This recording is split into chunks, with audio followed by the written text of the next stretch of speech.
You're back in the Doctor's Lounge with your host, Dr. Hal Scherz. I come to you every other week. Oh, there's a little bit of a glitch right there.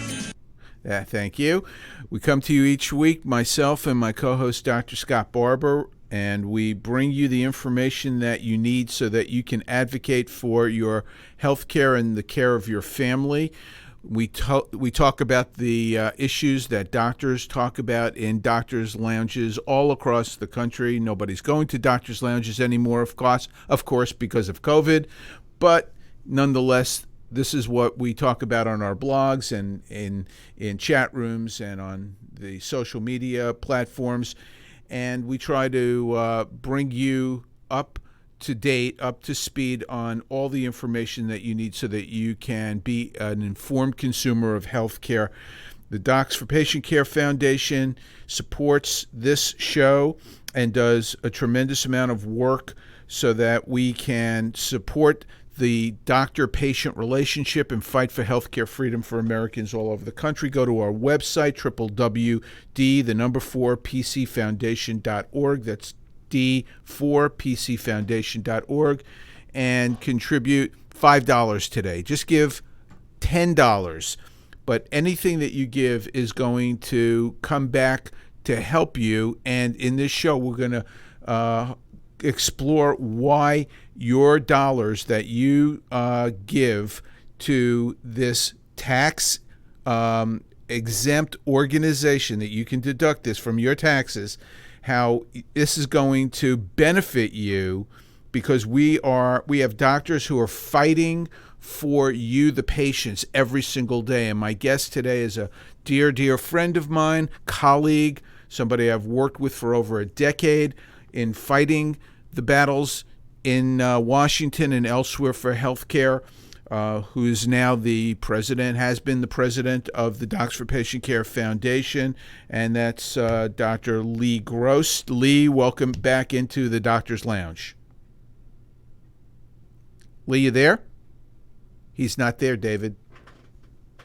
Oh, no. What is going on? I don't know. He was here. He's still on the line. Well, Lee? Not there. Oh, no. We got a technical glitch. Lee? Hello? He's not there. What do we do? Ad-lib. Well, Lee is talking to us today about, we have to get him back because he has a limited amount of time, so I don't know how we can do this. But Lee, if you can hear me, if you hear my voice, call back, please. Try it again. Lee, you there? He's calling back. Lee. He's calling back in. Yeah, I don't know what. Let me transfer you back in again. Okay, something happened. Little technical difficulty. Lee, you there? Can you hear me now, Hal? Yes. Did you hear me throughout that intro? I heard everything you said, and I said all sorts of nice things about you. Well, unfortunately, unfortunately, I missed it. In conclusion. Oh man. All right, let's plow through. Well, Lee, thanks for taking some time. We've changed the format a little bit, and we're going to be able to go straight through for 30 minutes. And I know you've got a busy practice. And Lee Gross is not only the president of the Docs4PatientCare Foundation, but he is the founder of Epiphany Health, which is one of the early direct primary care practices in the country. And he has led the charge in fighting against all the forces that are against direct primary care, and trying to make it accessible to everybody, because it's really, truly the best way to give health care, and it is hopefully going to be the cornerstone of how people get their care in the future. So, Lee, just briefly, tell everybody who is not familiar with this podcast and the work of Docs4PatientCare, briefly, in a couple of sentences, what direct primary care is.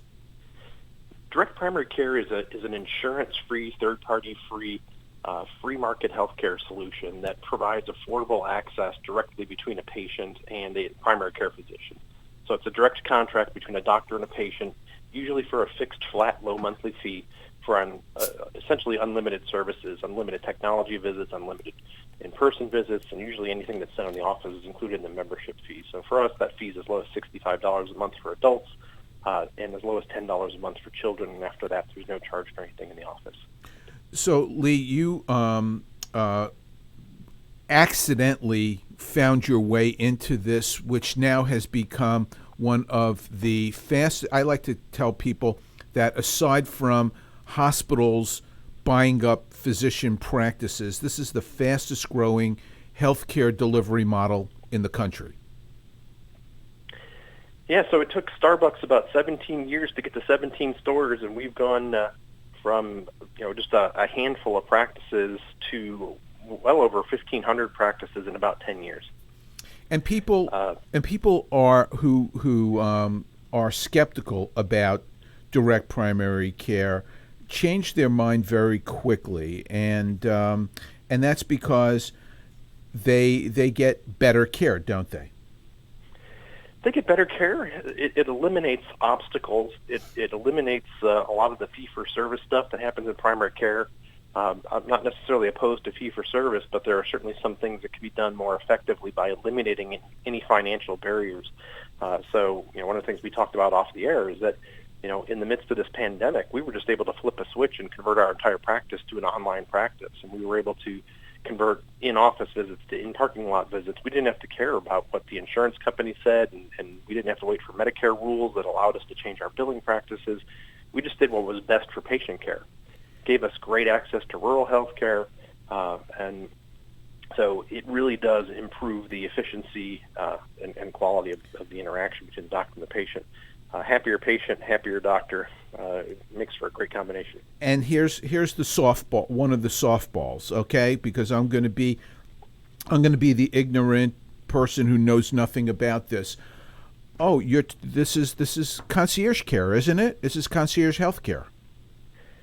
Yeah, so it certainly had its foundation in the concierge movement, but the concierge is almost has this sort of elitist appeal to it, which really, I think the direct primary care has sort of been dubbed the concierge care for the little guy, or the blue collar concierge. It's a much lower price point. An analogy I like to use is that when airbags first came to the market, they were only on high end automobiles, but now airbags are standard on every single vehicle in the country. I think that's going to be the same for direct primary care, where I think that's going to be the model for healthcare delivery really throughout the entire nation. Okay, so you have championed direct primary care for a decade, and it's one of the pillars of the Docs4PatientCare Foundation. The annual meeting that Docs4PatientCare runs under your tutelage, and all the work that has gone into helping to grow direct primary care. What is the biggest obstacle as far as you see it right now? From a policy perspective, there are two major obstacles that we've had to deal with. The first one is if a doctor charges a flat monthly fee for their services, isn't that doctor a risk-bearing entity, and shouldn't they be regulated as an insurance company? And the second issue is a membership fee a qualifying medical expense to use for pre-tax purposes for tax-deferred accounts like health savings accounts, health reimbursement arrangements, flexible spending accounts, writing it off your taxes? So is a membership a healthcare expense? Those two issues are sort of tackled in two different ways. One of them is at the state level, and the other one is at the federal level. And that's really the policy work that we have been doing for almost a decade now at this point. So the one at the state issue, we have worked to help get legislation passed. It's now passed in 28 states that basically say that direct primary care is not a health plan. And direct primary care doctors are exempt from regulation in states that have passed these laws from being regulated as insurance companies, as insurance plans. And if you sell memberships, you don't have to be registered and licensed as an insurance agent. That's common sense to you and me, but it's not common sense to those that manage and regulate insurance. The federal issue has been a lot more complex. and this again goes back at least to 2010 passage of the Affordable Care Act. There was language in the Affordable Care Act that allowed direct primary care to be included or to meet minimum essential coverage provisions if it was wrapped around with a coordinated health care plan.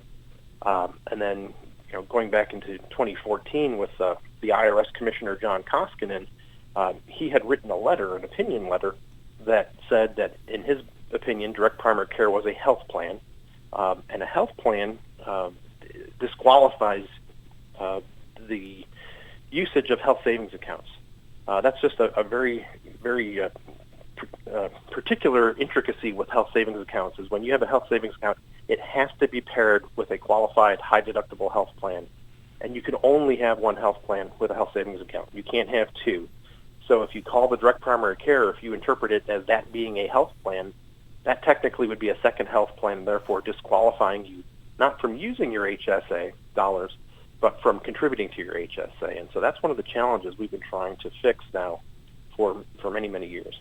So how many trips would you estimate you have made to Washington, D.C.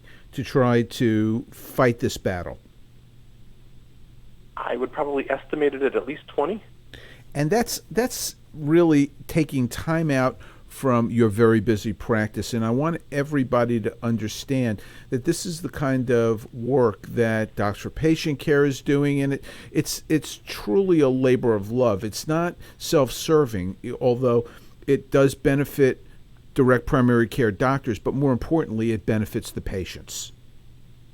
And so I think that people need to investigate this if they do not understand what direct primary care is. I think more and more people do, and so I think that this. I agree with you. This is going to be the cornerstone of the future. So you've been fighting this battle, and with your lieutenants at your side or your co-generals, and finally.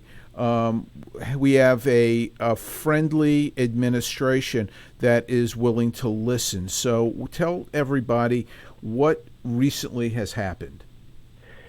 Yeah, so as you remember, Hal, you and I were both there on the state floor of the White House when President Trump signed his executive order in June of last year instructing the Treasury Department to interpret direct primary care to be a qualified medical expense under Section 213D of the Internal Revenue Code.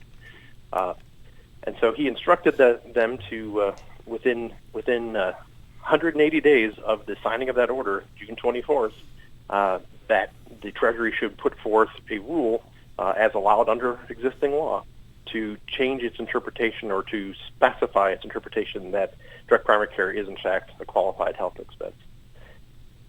So if you do the math, 180 days after June would have put that square in the middle of an impeachment trial. And so 180 days came and 180 days went and no rule. Really not much has happened. And then the impeachment wrapped up. And as you know, right on the tails of impeachment came a COVID pandemic. And so the White House obviously had very, very large fish to fry, and changing the tax code to affect 1,500 physicians across the country really was not their highest priority, and so it sort of fell to the wayside. But thankfully, with lots and lots of work by lots of great people and our relationship that we have with the White House, our relationship that we have with Health and Human Services, our relationship with Treasury, and our partners that we've worked with for a decade, across the nation, have sort of leaned on them all, and thankfully, even during an election when you really can't really get any big policy wins, it's almost unheard of, we were able to get the Treasury to finally release this rule, which came out about 6 days ago. And in this rule, it clarifies that direct primary care is, in fact, a eligible 213D qualified medical expense. But so, there were some glitches there too, right? There were definitely smooth, some glitches. So what I would say is, we advanced the football 99 yards, and then we got a holding penalty at the 1 yard line. Oh, sure, and that's typical of Ohio State football. Yes, it is. Yes, it is. Yes, it is. Thanks for mentioning that. And we hope to be watching that football again in the fall. I hope so too. So yeah. what was the holding penalty? So the glitch was, again, in this definition of what is a health plan. And we sat down for a long time in the Treasury building right next to the White House in Washington, D.C., 3 physicians and 12 Internal Revenue Service lawyers. Oh, that's a bad combination. Yeah, it's a bad combination. They needed more lawyers. It wasn't a fair fight. And we proceeded to field a barrage of questions from attorneys that were in person. The Assistant Secretary of Tax Policy for the Treasury was there. That's the person that's responsible for determining how tax policy is interpreted in the country. And it was a divided room. But they really, truly believe that direct primary care is a health plan. And they don't care that we're not an insurance plan. They made it very clear that you don't need to be an insurance product to be a health plan. And we made all sorts of arguments with them explaining it, and we hired legal counsel. The former attorney for Health and Human Services was our attorney that we hired for this, and we filed a 10-page legal document with them explaining the position of why they should rule in our favor. But while they have declared us a 213D qualified medical expense, they also they wouldn't go so far as to say that we're not a health plan. And in fact, they even put some language in the proposed rule that says that if an employer pays it, it is a group health plan, which frankly was very as appreciative as we are of the efforts for the White House and the Treasury to go to all this to help us. That was a fairly painful statement to read when we saw that in there. Lee, you had written about this and gave some great examples in your article that you wrote in Florida Family Physician, which really kind of jumped out at me, where you had talked about the student who has to pay fees for their medical care at school. That's not a qualified health plan, but it's a fixed fee. And you gave some other examples in that article, including Costco membership and being able to get eye care, and that's still being eligible for HSA. So I'm sure that you brought those examples to light in your discussions with them, correct? We absolutely brought those in. So again, just to kind of clarify, I think the one that stands out the most is the student, the college student. Every college in campus across the country charges a separate student health fee, a fixed fee that's based upon how many credit hours they're taking, and that's in addition to their tuition. And if they pay that fixed fee, it gives them unfettered access to the student health center, and there's no charge for services if they don't have insurance to access that. That is effectively is a fixed fee relationship for unlimited care, just like direct primary care. Yet, if they were to enforce that, they would have to disqualify the HSA contributions of every family in the country that has a student in college. They have never attempted to do that. They will never attempt to do that. The other example is every member of Congress pays a flat fee to access the office of the attending physician, which is a physician's office in the Capitol. That's direct primary care. That office has been open for 100 years.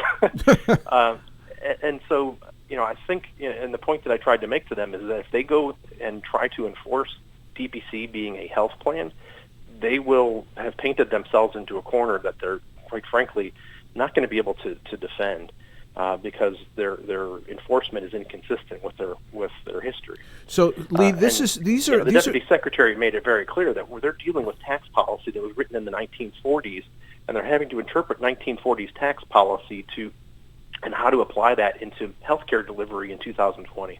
So is there a legal challenge based on the examples that you gave, Lee? I think that there seems to be an opportunity, and I know this is expensive, but, we work with a lot of pro bono legal groups that would very possibly love to take this on, and as a legal challenge. Is it? It's not a law, but it's a ruling. Is it possible to show the inconsistencies and get them to rule in favor of saying that DPC is not a qualified medical plan? I think if this were to go to court, I think this would be a very winnable argument, very winnable fight for us. The facts are definitely on our side on this one.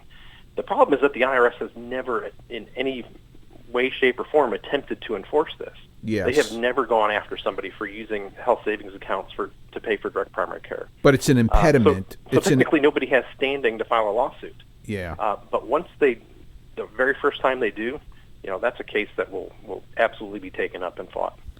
Okay, so congratulations on moving the ball 99 yards.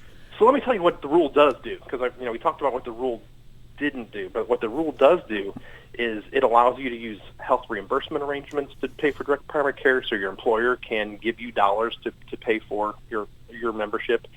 It allows flexible spending accounts so that you can set pre-tax dollars aside to pay for your direct primary care membership. It allows Medicare savings accounts to be used with direct primary care, so you can bundle those with Medicare Advantage plans and use those funds that are in the accounts. It allows you to deduct the direct primary care membership from your taxes if your medical expenses exceed a certain percentage of your income. And in certain situations, you can definitely use your health savings account. If you've saved money in your HSA all your life, and you now are on Medicare and you're not contributing to that HSA anymore, you can still use your HSA dollars to pay for the direct primary care memberships. You just can't contribute to that HSA anymore. Yeah. So again, it opens up mountains of opportunities for direct primary care practices. So when does this go into effect, Lee? So we are 6 days into a 60-day open rule comment period. Okay. Which means that if you don't like what's in that rule, if you don't like that they have called us a health plan, now is your opportunity to let them be heard. How do we get people to do that? Because I don't want to. Yeah, so if you go to the federalregister.gov, and you do a search for direct primary care, it'll bring up the proposed rule from the Internal Revenue Service, and you can just click Add Comment and put your comments in, saying, thank you. We really, really like this rule. We appreciate the work, but here's where we think you got it wrong. Okay. And specifically comment on the health plan issue. So for those of us, as Hewitt likes to say, who are Pittsburgh Steelers fans, say this again so that everybody who's listening can. This is their homework. They need to go online. They need to go to federalregister.gov. And when they go on there, what are they going to see? What are they going to look for? Yeah, so there's going to be a search box up on the top of that. You're going to click on that search box, and you're going to type the words direct primary care, and it will bring up all of the federal rules that affect direct primary care. And the latest one will be this proposed rule by the Internal Revenue Service. And if you click on that rule, you can read the rule if you want. It's long. Okay. But then it also gives you an opportunity to click and add a comment. So that is an official comment that is added to the Federal Register. That is an official open source document. But we want as many people to comment favorably on the rule as possible, because what happens is this rule, so these comments will all be reviewed by the Internal Revenue Service, and they will take those into consideration and perhaps even change or fix the rule, because right now it's just a proposed rule. It typically takes them about 3 to 4 months to review all the comments, to make the changes in the rule, and then the rule becomes finalized. They will publish a final rule, and that will probably come, based upon the current timing, sometime around December. Okay. So the homework for all the listeners is to do this, what Dr. Gross just asked people to do, put a comment in, which is 2 parts, to thank them for recognizing that DPC is a it's a medical expense. A medical expense, but comment that you want them not to recognize it as a qualified health plan because it puts handcuffs on direct primary care practices and is an impediment for people to be able to enter that market and continue to make contributions to their HSAs. Is that correct? Correct. And specifically, specifically in the comments, if you could address, that direct primary care practices are not risk-bearing. Not risk-bearing. I think that was sort of one of the big hang-ups, is that the direct primary care practices bore risk. We've been bearing risk as HMO capitated contracts for decades. We've never been deemed a health plan. We bear risk every single day. But the direct primary care relationships do not have any increased risk over any other practice in the country. In fact, what we've learned in this pandemic is we actually have less risk than most practices, because where most practices in the last 90 to 120 days have been decimated by this pandemic, the direct primary care practices are thriving.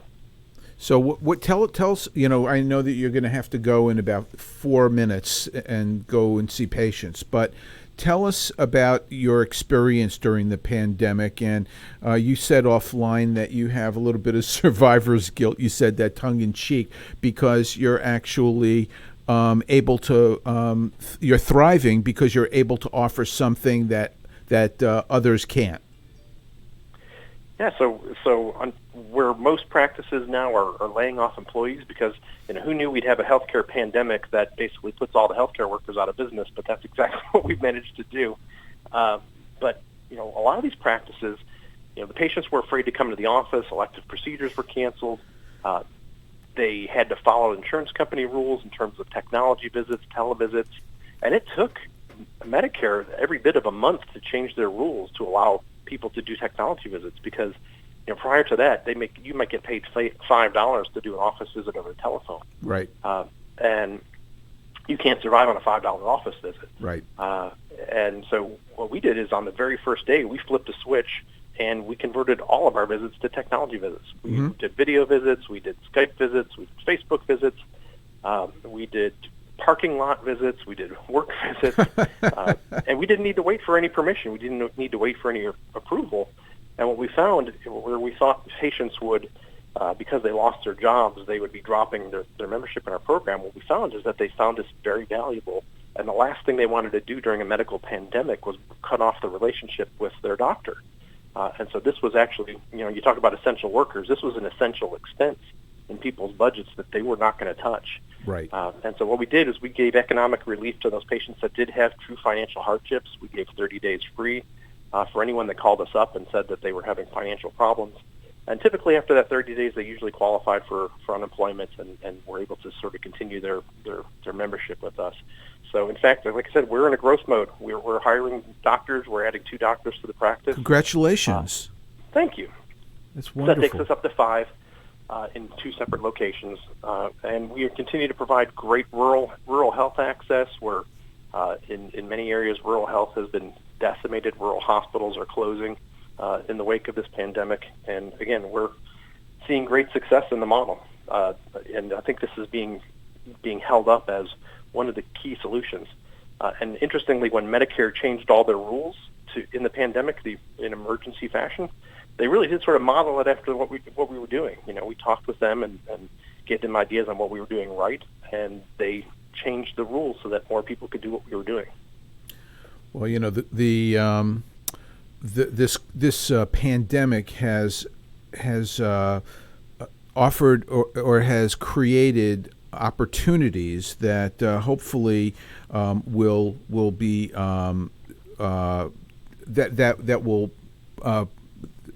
that will be allowed to continue after we get through this, and it's going to really be up to the administration and Congress whether or not they allow things like continued coverage of telehealth on a broad basis, and try to get rid of some of the other regulations that have made it difficult to deliver health care. And they've kind of relaxed them during the COVID pandemic, and I think that we need to push. That's the next battle that we need to fight. So, Lee, I know you've got to go. I wish we can have another half hour with you, but I'll get you back here again soon so that we can cover some other ground that I really wanted to talk about today. But thanks for being with us. As always, You are the go-to person on DPC and other healthcare policy issues. Hal, I appreciate everything. You're a good friend and a great leader, and thanks again. We'll talk soon. Okay, well, thanks for being with us. And we're in our break, so stay with us, and we'll be back in the Doctor's Lounge. Hello, I'm Dr. Mike Karuchak. Have you ever wondered what doctors talk about amongst themselves? If you do, join us on the Doctor's Lounge and hear the doctors' conversations amongst themselves. Join me and my co-host, Dr. Hal Scherz, every Thursday morning, 8 to 9 a.m. In 2009, the membership organization Docs4PatientCare was founded. People all around the country wanted to participate in the efforts of this group, and they wanted to join, but they were unable to do so unless they were physicians. It's for this reason that the Docs4PatientCare Foundation was created. Now, everyone can join the fight and become a member of an organization created by doctors for patients, dedicated to fighting for your healthcare freedom and preserving the doctor-patient relationship. While you're at your computer, please go to www.docs4patientcarefoundation.org. That's www.docs4patientcarefoundation.org and make a tax-deductible donation and join the fight along with us. Thank you. The Docs4PatientCare Foundation is your way to join the fight and become a member of an organization created by doctors for patients, dedicated to fighting for your healthcare freedom and preserving the doctor-patient relationship. Get a pen and paper. Write down Docs4PatientCareFoundation.org. That's DOCS, the number 4, PatientCareFoundation.org. Go to our site and please make a generous tax-deductible donation and join the fight today. Thank you. You're listening to America's Web Radio on the AmericasBroadcastNetwork.com. Thank you for listening. And we're back in the Doctor's Lounge. Our guest this first part of the show was Dr. Lee Gross, who is, I think, unquestionably the leader in direct primary care in the U.S., and he has taught me everything that I need to know about this, and I think that as a non-primary care doctor, I probably know more about direct primary care than any other non-primary care doctor in the country. And Lee has done just such an incredible job and such an important service to the healthcare of Americans by taking this cause and waving the flag and fighting in Washington and teaching people how to do this in their state capitals. I did that in Atlanta to push direct primary care through in this with the help of other committed doctors in Georgia, and I know that people in 27 other states, including Lee in Florida, have done the same. And thanks to him telling us what we needed to explain to legislators, we've been able to move the ball, and we've gotten it down the field, as Lee said, 99 yards. We need to get that last yard, so everybody needs to go to federalregister.gov and write a comment in there, as Dr. Gross had instructed, so that we can try to get the ball into the end zone. So the show today is really a little bit back on track. It is the last few shows that I've done have been COVID shows. They have been shows that have really been a little bit gloomy in some respects. And today is a show about solutions. And we've heard in the first half of the show what one of those solutions, which is the direct primary care support that will allow people to get better health care for less money. And it's a model that, as you heard, is now embraced by 1,500 doctors.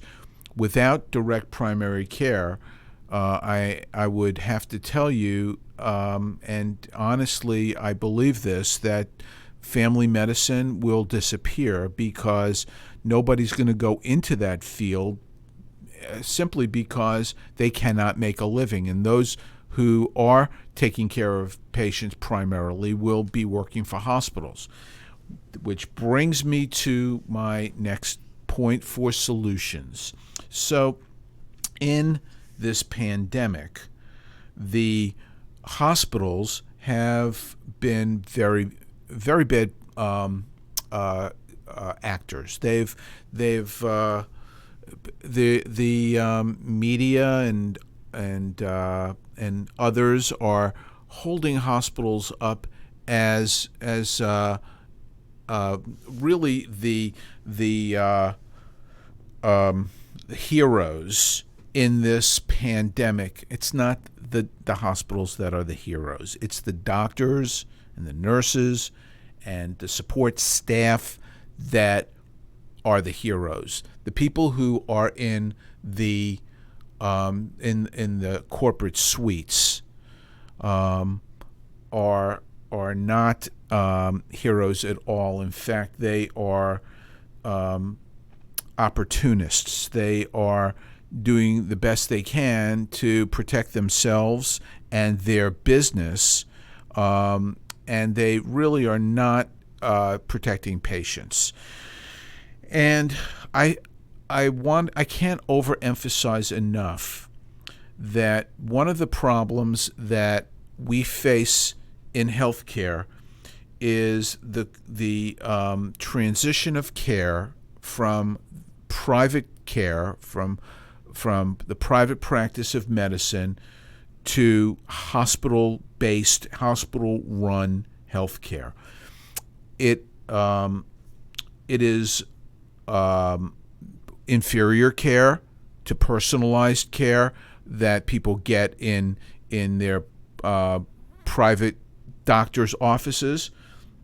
The dogma is that the private offices are inefficient and they don't communicate with other doctors, and so having a coordinated healthcare system that is run by that is delivered at hospitals that they control with the flow of medical information is superior, and that is fake news.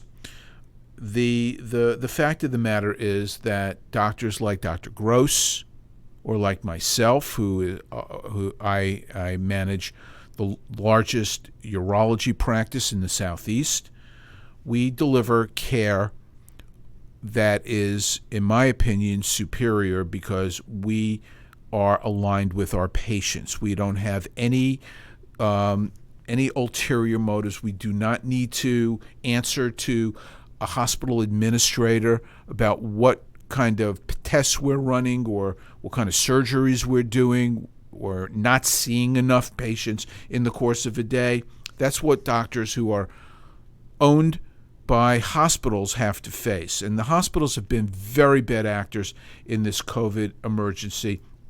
They have laid off and furloughed their employees. They have fired doctors with contracts because the contracts that they have stipulate that they can fire doctors without cause. One of my best friends was fired by Emory for reasons that he is still baffled by, and he was the busiest surgeon in the hospital at which he worked.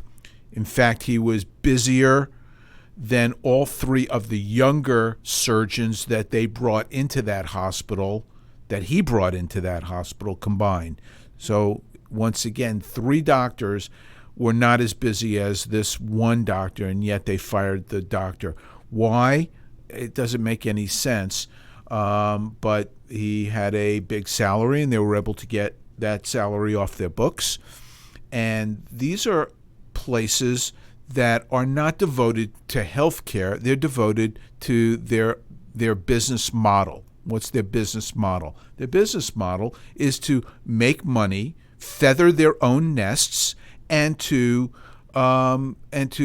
grow and get bigger and become a bigger and bigger business.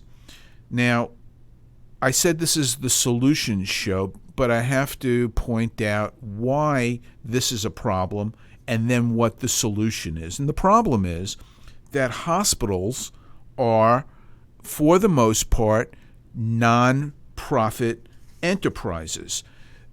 There are about 5,000 hospitals in the U.S., and almost 4,000 of them are designated as nonprofit. What does that mean? They pay no income tax. They pay no property tax. They pay no sales tax. They pay no taxes. And the reason why they were given that status is because they're expected to give back to the community. And that giving is supposed to be in the form of lower costs of care or free care. Nonprofit status for hospitals actually got started back in the 1940s with Catholic hospitals run by nuns that gave free care to the destitute, and they were given the tax-exempt status, and that has been extended pretty much to virtually 80% of the hospitals in this country. And what do they do with this money? They do not give it back to the community. What they do is they advertise on billboards that help to grow their business. They buy property without having to pay any ad valorem taxes or any real estate taxes. They pull their money in offshore bank accounts. They put on extravagant galas to raise more money.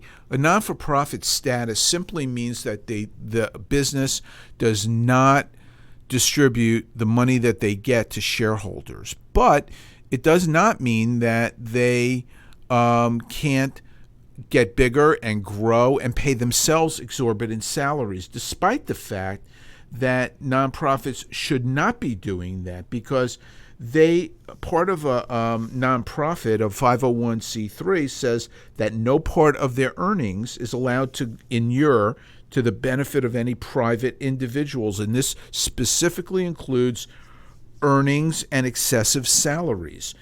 They're not paying for the services that they are using on a regular basis. They're not paying for fire department or the sewer or the police who protect them in areas right now which are in neighborhoods where there's rioting, but yet they get to operate tax-free, pay themselves exorbitant salaries, and I'm talking about millions of dollars for the CEOs and for the executives in the C-suites. And if you look at what's happening during the pandemic, they are not taking on risk. Maybe some of them have made a token effort to reduce their salaries a bit. But, in my practice, where we kept every single one of our 400 employees on without firing an individual, without furloughing an individual, the doctors, the partners, did not take a salary for several months. We ate it so that we could protect the vulnerable in our practice who are living paycheck to paycheck and who depend on us for their livelihood. The hospitals are not doing that. They are basically transferring that risk to the people who have supported these hospitals during the pandemic and kept them going. And Emory, I like to go back to Emory because they are one of the bad actors in the Atlanta community. They had not only furloughed people during the pandemic who are employees at the institution, despite the fact that people were coming to work and putting themselves at risk with no PPE, But then what did they do? They're not back up to full steam.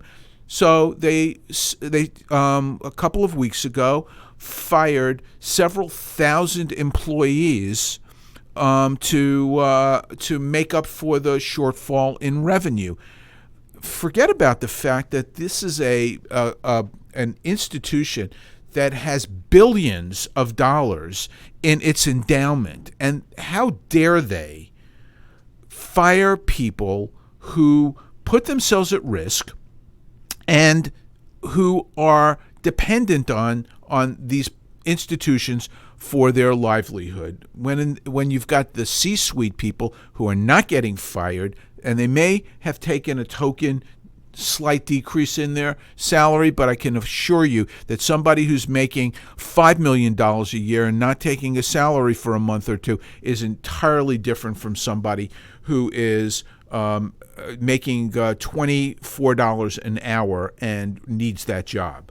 So the hospitals have been very, very bad actors, and they should not be rewarded by the federal government for their bad behavior, and yet they are. They are getting subsidies, they are getting special treatment, and they're still getting higher reimbursement than doctors are for the same services. So, solution. This is solution time. What do? We level the playing field. How do we do that? Well, several ways. Number one is we need to go ahead and make sure that people in Washington understand that Medicare services, and Medicaid is state-run, but 90% is supported by the federal government, that Medicare and Medicaid services do not get paid at a higher rate to the hospitals than the doctors. And so the site of care should not determine how much money a service is worth. If you do a colonoscopy in your office, in your GI lab, it should pay the exact same amount as if it was done in the hospital. By taking away these incentives from hospitals, hopefully they will stop buying up physician practices and leave doctors alone and let doctors do a better job on their own than being under the thumb of the hospitals. That's number one. Number two is that we need to have states finally get rid of certificate of need laws. We need to make sure that the playing field is leveled. Let doctors run hospitals like they did back in the 1950s and in the early 1960s. Every city in the country had a doctor's hospital. What's a doctor's hospital? It's simply a hotel. It's a place where doctors can put their patients and know that they can get concentrated care in a setting that would be a little bit more controlled than at home. Doctors ran those hospitals. They did a great job, but over the years, doctors have been told by business people, by insurance companies, by all the special interests that we just don't understand how to do this as well as they do, and we need to focus our efforts on healthcare, not on business. So little by little, these doctors' hospitals disappeared. And in fact, in the latest iteration in Obamacare, it was against the law for doctors to get together and open up a multi-specialty surgery center. So we can really change things and get back to better care for patients, more individualized care, better quality of care. You know, people go into hospitals, and I've in this COVID emergency, I've seen this time and time again, where people are going into the hospital and getting cared for by hospitalists. Hospitalists are the biggest problem in the continuity of care that we are dealing with. Why is that? Because they do not have relationships with a patient. The doctor that you go to see every day has that relationship. But what has happened is that because of complex medical record systems, which doctors in the community are unable to comprehend and get on board with. They have been pushed aside and they've been excluded from being in the hospital setting, and they've made it more and more difficult for your doctor to get into the hospital. And so they say, don't worry, we've hired doctors to take care of those patients as hospitalists. Well, the hospitalists work they work an 8-hour shift or a 10-hour shift, maybe a 12-hour shift, but when the shift is over, they're done. And you know what? They may not see you again during your hospitalization. It may be a different hospitalist every day that's taking care of you, depending on the hospital that you're involved with. So these are the things that we can change. These are the items on the punch list that are solutions, and take away the tax-exempt status from hospitals, make payments site neutral, and level the playing field by letting doctors compete against hospitals. Those are 3 enormous changes I think that can come out of this COVID emergency to get the ball across the goal line and give everybody better care. Along those lines, it's a tangential solution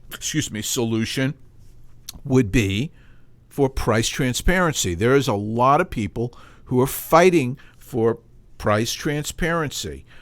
There are groups that are working against this and spending their money. One of those groups, surprisingly, is the American Hospital Association.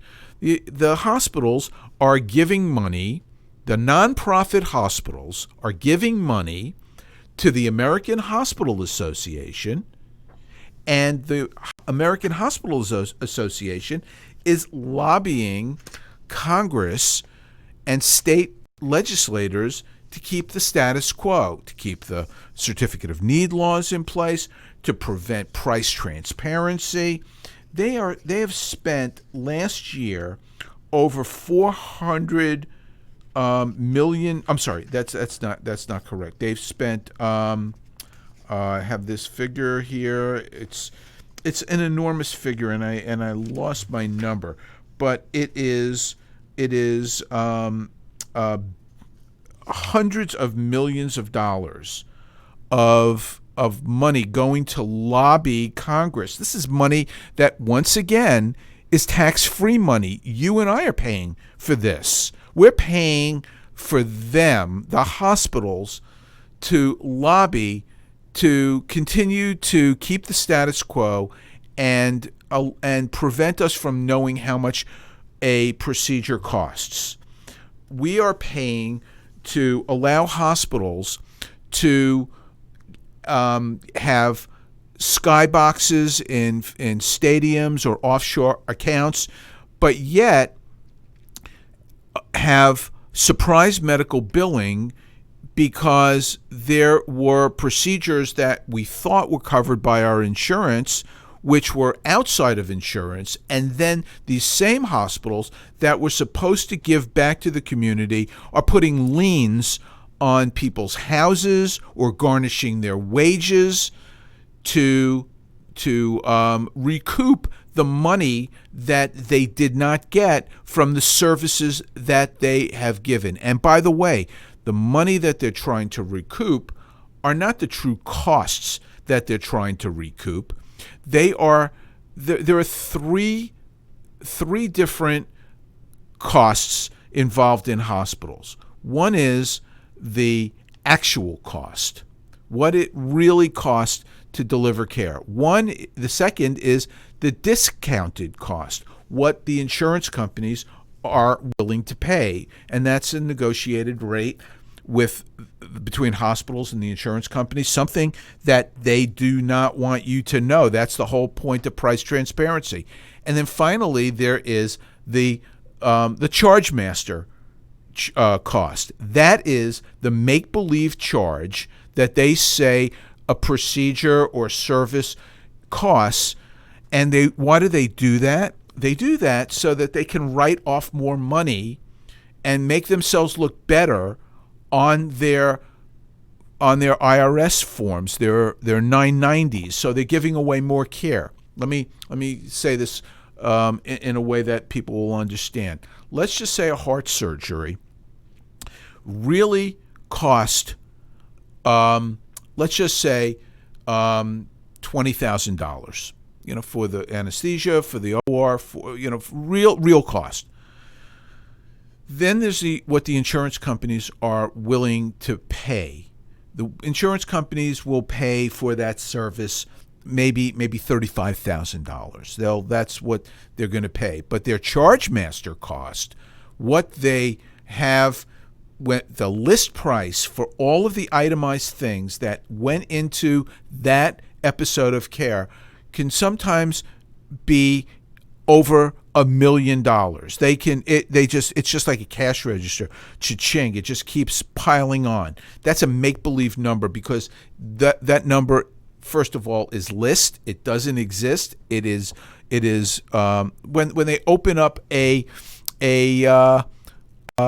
package of gauze, $5, whether or not they use it or not, they could just open it up. And it goes on your bill. It's part of the charge master.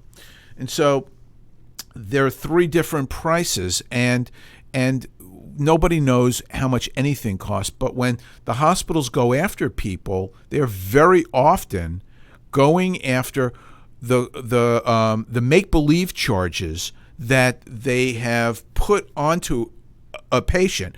And so solution time is to, first of all, prevent them from lobbying.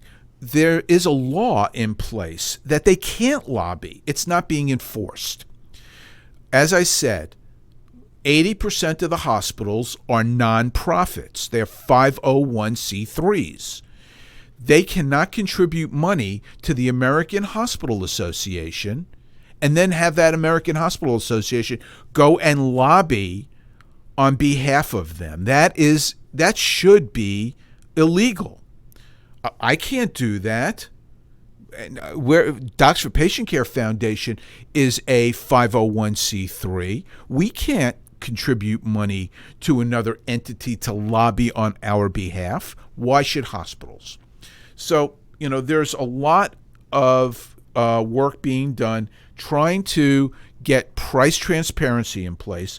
And so what that means is that everybody will know what healthcare will cost. And the Trump executive order has seen to it that is going to happen. And now what we really need to do is hold the legislators' feet to the fire, because despite the fact that there's an executive order, we need legislation to codify this and make sure that this sticks.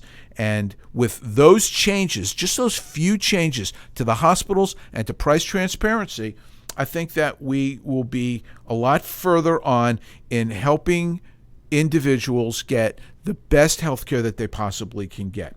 I want to thank my guest, Lee Gross, who is with us today and was, as always, informative, and we appreciate the work that he has championed more than any other primary care doctor in this country.